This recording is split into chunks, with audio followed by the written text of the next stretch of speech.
الحمد لله معز من أعطاه واتقى ومذل من عصاه وخالف أمره.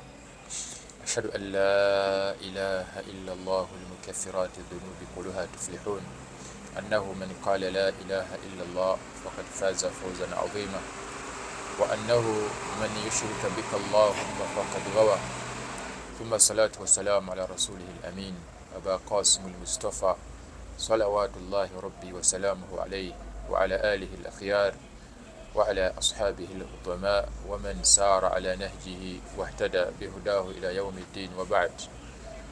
amatenda malungi agataliimu bukendeevu bwonna gasigalaga Allah subhanahu wa ta'ala, omulezi w'ebitonde byonna byetumanyi ne byetutamanyi, ye mulezi waabyo Allah subhanahu wa ta'ala.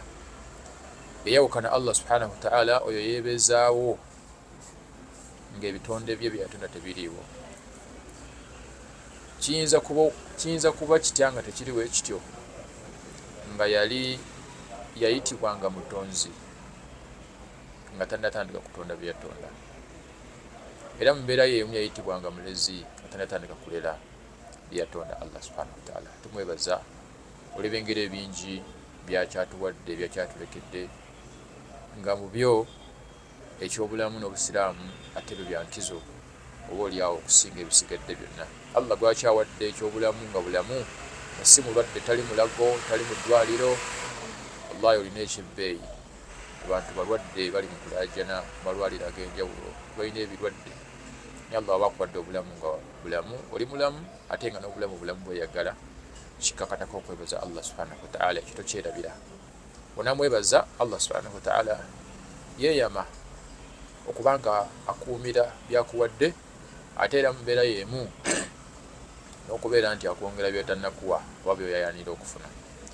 Tusaba Allah subhanahu wa ta'ala atuteeke mu bamwebaza, era atuteeke mu bakuumira byabawadde, era atuteeke mu bayongera byebatannafuna. Tukwaniriza ow'ekitiibwa gwe wenna tulaba ku Rawda Islam Media, weebale kufisaawo kadde naddata kubeera nti otuwuliriza. Tusaba Allah subhanahu wa ta'ala akuwa ekisinga okuba ekirungi munsi muno, mu kabuli ekinatera okulaga akaseera konna ne kunaku tugenda tusinkana Allah subhanahu wa ta'ala. Tugenda mu maaso ne puroguramu yaffe eno ey'okubeera nti twejjukiza ebimu ku bibinja ebyabula okuva ku busiraamu. Ekkiriza nkujjukize nti omubaka Muhammad sallallahu alaihi wasallam yali tannavaawo nga Allah tannamujjulula. Muzimu ku nnaku ze ezaasembayo, mu kabanga kaakasembayo, alina ebigambo byatusibiriranga, naye ekimu ku bigambo byatusibiriranga bikulu gye tuli. Yagamba basahaba ridwanullahi alaihim ajma'in, nga naffe atugamba twaliza wamu nti fasataftariku hadhihi al-umma ila 73 firqa kulluha fi nnaari. Umma eno, umma ya mubaka Muhammad sallallahu alaihi wasallam, egenda kwawukanamu ebibinja 73. Amanyi abasinga bagamba nti ebibinja ebyo byonna weebiri, ku mulembe guno gwe tuliko byonna weebiri. Naye n'atugamba mubaka Muhammad sallallahu alaihi wasallam nti ebibinja ebyo byonna 73 kulluha fi nnaari, byonna ababirimu, ababitambuliramu, ababitambuza bamuliro, illa wahid, okujjako ekibinja eki kyekigenda okuwona. Basahaba baali iga nnyo okuwulira ekigambo ekyo, kyabatiisa ne kibaviirako okubeera nti kyabawaliriza okubuuza omubaka Muhammad sallallahu alaihi wasallam nti wange ya Rasulallah, ku binja 73 ebyo ebyabula ebigenda okwawukana ku busiraamu buno, ekibinja ekyo kyogambye ekimu ekigenda okuwona kyekibinja namaki ekyo? Nabbi Muhammad sallallahu alaihi wasallam n'abagamba oluvannyuma lw'okumubuuza nti tubuulire ekimu ku bitendo by'ekibinja ekyo kigenda okuwona. Nabbi sallallahu alaihi wasallam n'abagamba nti ma kaana ala mithli ma ana alaihi wa ashaabi, be munaalaba nga bagezezzaako okwekwata ku kifaanana nze kyendiko ne basahaba bange, abanaagezaako okungoberera ku ekyo kyendiko kati nze ne basahaba bange, mumanyanga ekyo kyekibayita alfirikatu annajiya, at-taifatu almansura, ekibinja ekyokuwona omuliro gw'ekitiibwa Allah ekimuwa ekiti, ekibinja ekyokutaasibwa omuliro gwa Allah ekigenda okuyingira omuliro gwa Allah bigayiri hisaabin wala adhab. Ekimu ku bitendo byakyo ekibinja ekyo nga tugenda ku mulama gwaffe ogw'olwaleero biidhnihi tabaraka wataala kyekyokuba nti abakirimu bakkiriza ne bakkaanya nti okutuusa enzikiriza eno entuufu, okukuuma enzikiriza zaffe zino entuufu, tulina kukola ekintu eki. Bakkaanya ne bagamba nti anna masdaru attalaqi indana alkitaabu wassunna, we tulina okujja source, we tulina okujja amateeka n'ebiragiro n'ebiziyizo haraamu ne halaali mu nsi muno, source zirina kuba ezi bbiri. Esooka alquran, eyokubiri assunna. Era ekyo kikolo mu bikolo, mpagi mu mpagi, okuyimiridde ekibinja, abantu abali mu kibinja ekyokuwona ekyo omuliro gw'ekitiibwa Allah subhanahu wataala, bo bakkaanya ne bagamba nti bwe tulina okujja amateeka agatufuga si walala wonna okujjako mu Qur'ani na sunna za mubaka Muhammad sallallahu alayhi wasallam. Ekyo nno kyekyennyume ky'ebibinja byonna ebyabula, kyekyennyume ky'ebibinja. Buli kyowulira nti ekyo bakhawariji bali khilaafu dhalik, bali kyennyume kyekyo. Kyowulira nti kibinja ki nti basuufi, owulira nti kibinja ki nti bashia, owulira nti kibinja ki bajahamiya, bamu'tazila n'ebibinja ebirala byonna. Kakati olwaleero biidhini tabaraka wataala tuzze kuva twatandika biidhini tabaraka wataala nga tujjukiza obanga tubalabula obanga tubalaga nti ekimu ku bibinja ebyabula omubaka Muhammad sallallahu alayhi wasallam bye yatugamba nti bigenda kubula bive ku busiraamu buno, naye nga kungulu basiraamu nga boogera busiraamu, naye olw'enzikiriza zaabwe ezitali aqidatul islamiya, ezitali nzikiriza za kiyisiraamu, zabafuula okuba oba okugwa mu kibinja ekimu ku bibinja ebyabula. Omubaka Muhammad sallallahu alayhi wasallam kyeyatugamba bye yatugamba nti bigenda kubula okuva ku busiraamu buno obutuufu. Ala wahiya asufiya, era abasuufi betujjukizaako. Twagamba nti abasuufi bano beetuma amannya okusinziira mu kifo we bali oba we bawangaalira. Ne tugamba era abazze batugoberera ab'ebitiibwa nti wano e Uganda abasuufi oba banoonya, either onoonya linnya lyaba muhibbiina oba bamuhibbiina oba bamulidi, abalidi oba bamuhibbiina. Wano e Uganda be basuufi bawa, era wano boonoonya abasuufi banoonyeza emmanya ago abiki. Naam, olwaleero biidhini tabaraka wataala mukkirize tubeere nga twejjukiza ku kigambo bunnanfuusi, annifaaku, kigambo bunnanfuusi. Tugenda kukomekereza nga tulaba ezimu ku nzikiriza z'abasuufi abo oba bamulidi baba muhibbiina, engeri gye zibasuula, engeri waliwo enzikiriza ezisuula abasuufi bano baba mulidi baba muhibbiina mu bunnanfuusi obunene obujjisa omuntu mu busiraamu. Naam, annifaaku kitegeeza obunnanfuusi. Obunnanfuusi buno bulimu emiteeko ebiri. Omuteeko ogusooka annifaaku al akbar, waliwo obunnanfuusi obunene, era bamanya bamwe buyita annifaaku al i'tiqaadi, obunnanfuusi bw'enzikiriza. Era obwo obunnanfuusi bw'enzikiriza bwe bujjisa omuntu mu busiraamu n'asigaza nkofiira, n'asigaza kanzu, n'asigaza kutwala salaamu nagenda mu mizikiti, naye nga nannyini busiraamu tamulina mu bitabo bye. Obunnanfuusi obwokubiri annifaaku al asghar, bwe bunnanfuusi obutono, era bamanya abamu babuyita annifaaku al amali, obunnanfuusi bw'emirimu. Obwo obunnanfuusi obwo obutono la yakhruju sahibahu min al-millah, tibujjisa nannyini waabwo mu busiraamu, wabula buli obunene bujjisa nannyini waabwo mu busiraamu, n'asigaza kutoola salaamu nakwambala kanzu na nkofiira, naye ng'obusiraamu yabuvaamu dda. Kakati obunnanfuusi buno kyeki? Naddala obunnanfuusi obunene, kubanga wetugenda okubeera nga tuzimbira ensonga yaffe.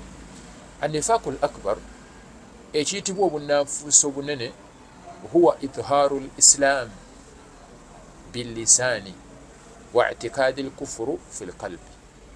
Obunnanfuusi obunene ye muntu okwolesa kungulu obusiraamu. Omuntu asobola otya okwolesa obusiraamu kungulu? Ayambadde ekkanzu, ayambadde enkofiira, atodde essalaamu, asadde, ebyo bibimu ku biraga nti omuntu musiraamu ebyokungulu. Kati obunnanfuusi obunene ye muntu okwolesa obusiraamu kungulu kwe. Ekyokubiri, era n'aboolesa ne ku lulimi lwe nga bwe bayita abasiraamu ajja. Obusiraamu bwe bubaako ensonga agamba nze ndi musiraamu, amakulu nga ne ku lulimi lwe kulabikako okuba obubonero obulaga nti musiraamu. Wa i'tiqaadu l-kufr, naye obuzibu buva wa?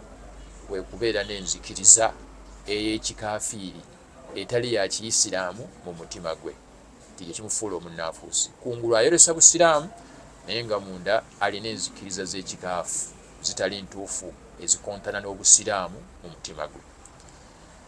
Sheekh yagamba nti wahuwa ala anwa, obunnanfuusi buno obunene yatuwa ebifaananyi bisatu kwe tusobola okulabira omuntu alina obunnanfuusi obunene mu kifuba kye. Ekifaananyi ekisooka, takdhibu rasul sallallahu alaihi wasallam au takdhibu ba'du ma jaa bihi, bwe kubanga omuntu alinayo mu busiraamu byalimbisa nga tabikakasa butuufu bwabyo, ng'abirimbisa obanga alimbisa omubaka Muhammadi sallallahu alaihi wasallam, kale ne waabanga byonna tabirimbisa bilkulliya naye ng'alinamu byalaba nga nabbi yalimbamu awo, okutugamba nti ensowera weba egudde mu katunda oba mu kyayi gitabule butabuzi n'atuwa n'ensonga omale ogijjemu omale onye kakyayiko oba katundako. Musiraamu nga yalabanga mu butuufu awo nabbi yalimbamu. Obwo bukyafu bwennyini, nabbi teyayogera mazima, yalimbamu. Ekyo bw'obanga okirina mu kifuba kyo, ke kamu ku bubonero obulaga nti olina obunnanfuusi obunene mu kifuba kyo obuyitibwa an-nifaaqul akbar oba an-nifaaqu al-i'tiqaadi, obunnanfuusi obunene obwenzikiriza obujjisa omuntu mu busiraamu nga tategedde oba nga ategedde. Ekifaananyi ekyokubiri, bughdu rasulu sallallahu alaihi wasallam, omuntu asobola okubeera awo naye nga mu busiraamu oba mu ebyo omubaka Muhammad sallallahu alaihi wasallam byajja nabyo nga biwe bimunyiiza wadde abikola. Ekyokulabirako, eriyo omusiraamu ng'alaba engeri omubaka Muhammad sallallahu alaihi wasallam gye yatugamba okuziikamu abafu baffe emunakuwaza, emutama tagimatira, teyagimatira, ate ng'alaba enziika gye baziikamu bapita ng'alabira ddala nziika eyo yandisaanye, kubanga eyolesa ekitiibwa ky'omuntu, kubanga esobola okwolesa ssente omuntu z'abadde nazo n'ekitiibwa, ng'alabira ddala nti enziika yaffe abayisiraamu gye tuziikamu abantu baffe erina engeri gye kkakkanyamu ekitiibwa ky'omuntu ne ssente z'omuntu. Sobola nakutegeera nti omuntu abadde ne ssente ng'enziika eyo emutamwa era nga emunyiiza, walaw amila bihi, ekyo ekimunyiiza oba ekimutama ne waaba nga akikola, ekyo kimujjisa mu busiraamu. Ekyokunyiigira obunyiigizi, shay'in, ekintu kyonna omubaka kye yajja nakyo. Kyova olaba Sheikh Muhammad ibn Abdul Wahhab mu byonoona obusiraamu 10 bye yatuleetera mu kitabo kye kiyitibwa Nawaqidul Islam, an-naqidh al-khamis, ekijjisa omuntu mu busiraamu ekyokutaano, yagamba nti man abghada shay'an mimma jaa bihi rasul sallallahu alaihi wasallam walaw amila bihi kafara. Omuntu yenna, omusiraamu yenna anyiigira ekintu kyonna kinene oba kitono nga kimunyiiza nga takimatira, nga teyakimatira naye ng'agamba busiraamu, ne waaba akikola, Sheikh yagamba nti kafara, omuntu oyo abeera mukaafu, abeera wakanyiza omubaka Muhammad sallallahu alaihi wasallam, ate ekyo tekimuleka mu busiraamu, era ekyo kye bayita obunnanfuusi obunene obujjisa omuntu mu busiraamu. Ekifaananyi ekyokusatu Sheikh kye yatuleetera, ekimu ku bitendo by'abannanfuusi, obunnanfuusi obunene obujjisa omuntu mu busiraamu, alfaruhu bihazimati lislami au karahiyatu intisari dinihi, ye muntu okubanga obusiraamu we bufuna ebizibu, we bugezesebwa, asanyuka, ajaganya.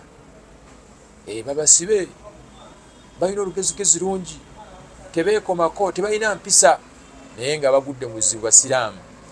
Noono agamba nti babasibe babongereyo, balina olugezigezi lungi, naye nga labikako ekifaananyi ky'obusiraamu kungulu, oba nga waabaako obusiraamu bubaako kye butuuseeko nga butaasiddwa, bawangudde, ate nga kimunyiiza era nga akitamwa.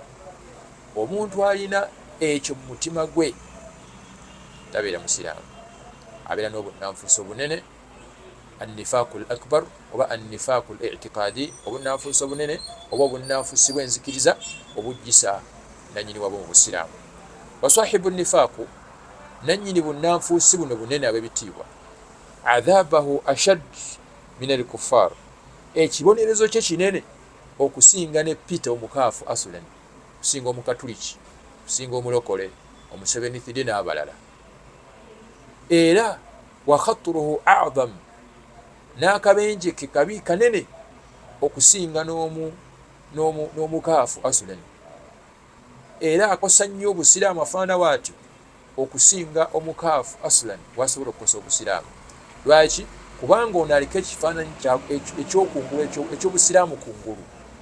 Abamulaba balowooza musiraamu, naye nga munda mutima gwavunda dda. Kyova Allah subhanahu wa ta'ala mu Qur'an ey'ekitiibwa yatulaga nti omuntu asobola okuba nga atambula naye nga omutima gwe gwafa dda, nga gubulako kuziika. Obujulizi ku ekyo Allah subhanahu wa ta'ala yagamba nti suratu Nisaa'i, innal munafiqiina fi ddarki al asfali min annaari, abannanfuusa abafaana bwe batyo be bagenda okusookayo wansi ku ntobo mu muliro, be bagenda okusookayo ne bapita mu muliro. Lwaki? Kubanga ensonga yaabwe nnene, ensonga yaabwe mbi nnyo ey'okuba nti baayolesa ekifaananyi kungulu eky'obusiraamu, naye ate nga munda bakafalira ow'ekitiibwa Allah subhanahu wa ta'ala. Ebimu ku biraga nti obunnanfuusi obwo bubi nnyo, Allah yennyini yakitulaga mu Qur'an. Woba osomye suratu al-Baqara okuva ku ntandikwa yaayo paka ku aya ng'eya25, yasooka Allah subhanahu wa ta'ala n'awaana abakkiriza. Yatulaga ebibinja bisatu ku ntandika y'essuula eyo.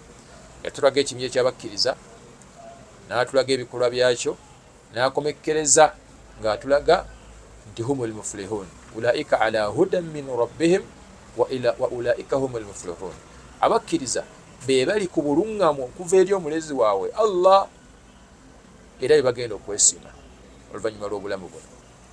N'atulaga ekibinja ekyokubiri eky'abakaafu, yagaa nti inna alladhina kafaru sawaa'un alayhim a'andhartahum am lam tunzirhum la yu'minun. Era tulaga ekibinja ekyokubiri nti mazima ddala abakaafu walira Allah, abataasiramuka, sawaa'un alayhim a'andhartahum am lam tunzirhum la yu'minun, kyekimu gye bali, obatiisizza obakanze oba tobakanze, la yu'minun, tebagenda kukkiriza.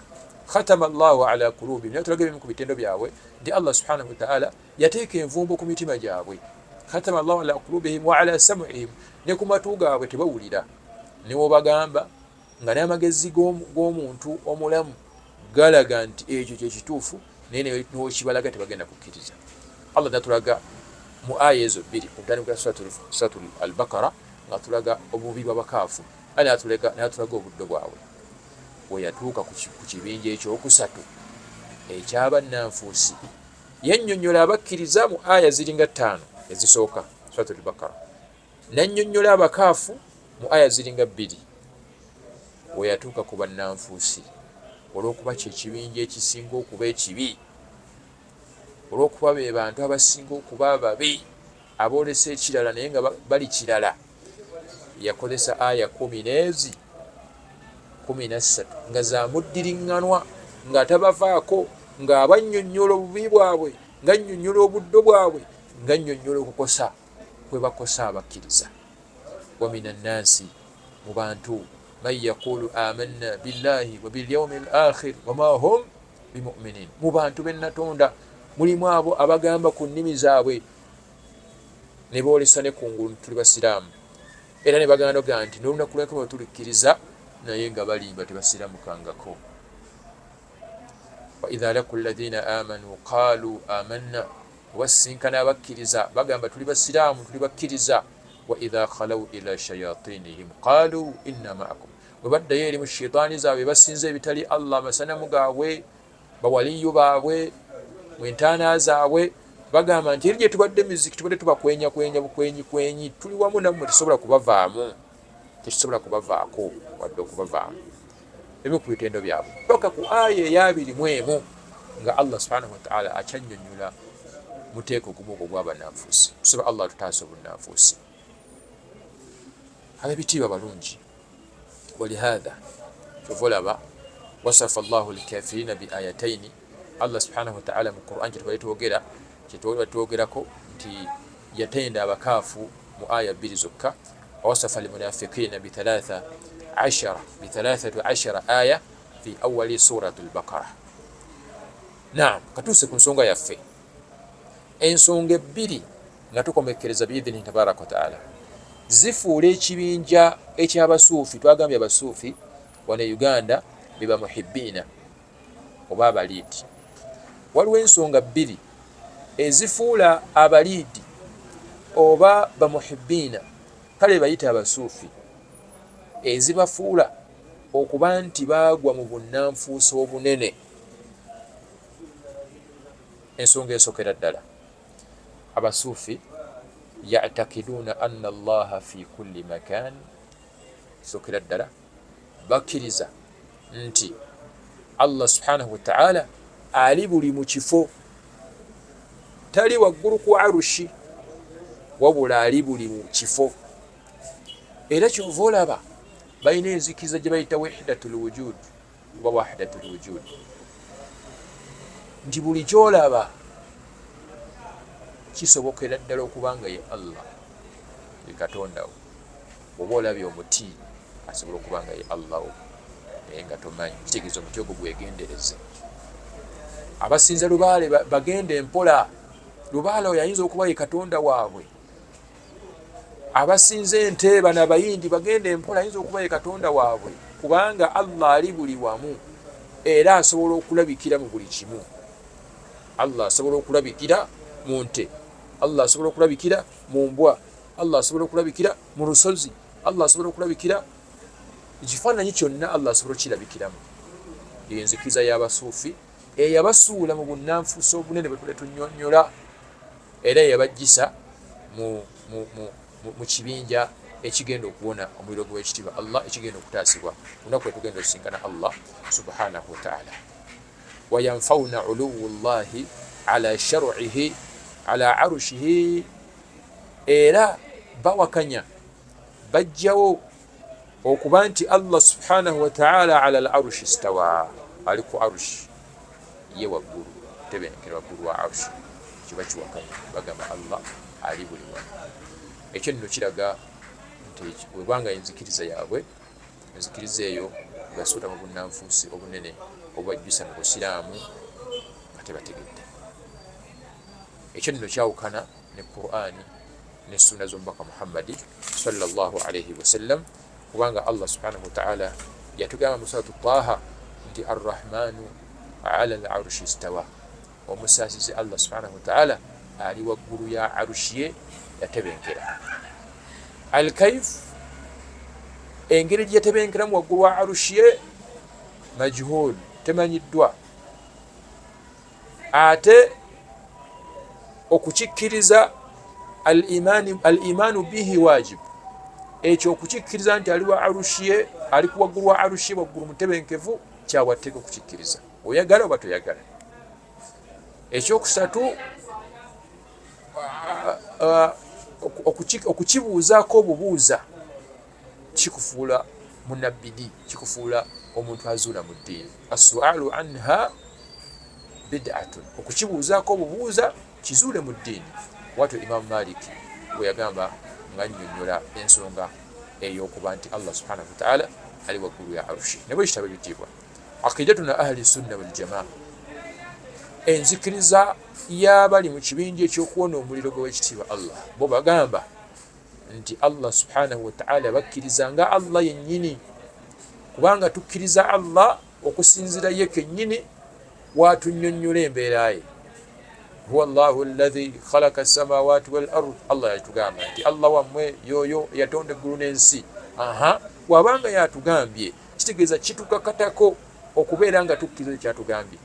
Kati Allah subhanahu wa ta'ala tatugambangako, n'omubaka ya Muhammad sallallahu alaihi wasallam tatugambangako nti Allah subhanahu wa ta'ala ali buli mu kifo, wabula Allah yennyini yatugamba nti ali waggulu wa arushi ye mutebenkevu, yatebenkera waggulu wa arushi.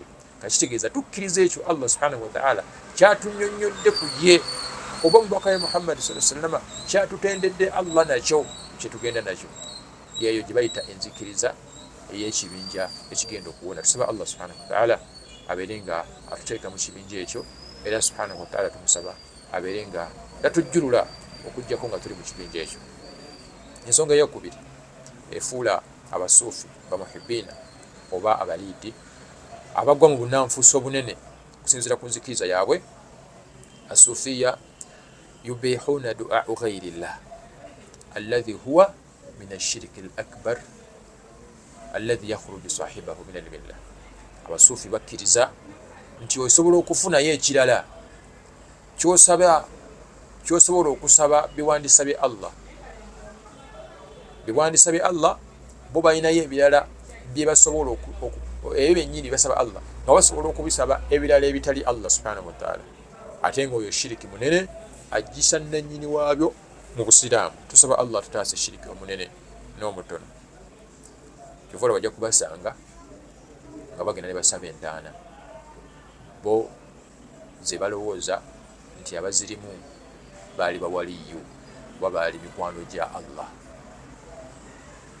Ezo entaana nnyingi wano e Uganda ne wabweru wa Uganda. Entaana nga abantu bagenda ne bazisabira ddala bibandisabye Allah, ne bazisaba enzaalo, ne bazisaba obugagga, ne bazisaba okuwona obulwadde, okubakuumira essente. Ebyo byonna byeyawulidde Allah. Naye osanga abasuufi baba muhibbiina oba abaliidi nga balina entaana gye beekuŋŋaanyirizaako nga basabira ddala bali mu ntaana eyo bye bandisabye Allah subhanahu wa ta'ala. Era osobola n'okubasanga nga basaba bawaliyu baabwe ebyo bye bandisabye Allah. Era okusinziira ku nzikiriza yaabwe eri gye twogeddeko wahdatul wujud oba wahdatul wujud, yebaviirako okukkiriza nti eriyo ebirala ebitali Allah ebisobola okusabibwa oba ebirina obuyinza okubawa ebyo Allah subhanahu wa ta'ala naye byasobola okubawa. Kati nga bawaliyu, abasuufi bakkiriza ddala nti bawaliyu Allah yabaawululizaako ku bukulembeze n'abawa bamufugireko ku bimu ku bitundu ye gy'atasobola kutuukamu. Kati ekyo nno kyennyume kyanzikiriza yaba ahli sunna wal jamaa.